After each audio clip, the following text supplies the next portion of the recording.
I would also advise women out there who are dreamers na don't be afraid to dream, pursue your passions, just be willing to pay the price. Kasi lahat yan there's a price to pay for.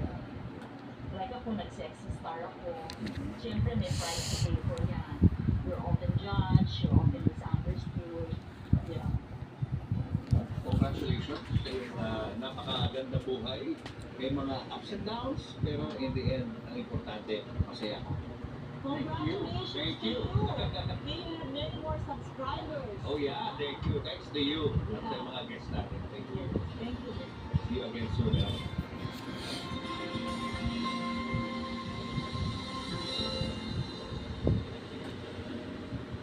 Tour of Luzon is very much welcome in the province of Cebu. Ang napakalaking impact nito sa tourism industry ng lalawigan para ma-showcase din namin yung aming mga magagandang daan and how hospitable yung mga tao dito. We are accommodating and hospitable. They will experience also different establishment through the restaurants, hotels. It is our privilege po na ma-showcase ang Santiago. Actually, ang daming siklista dito. Nag-boom talaga yung cycling dito nung pandemic.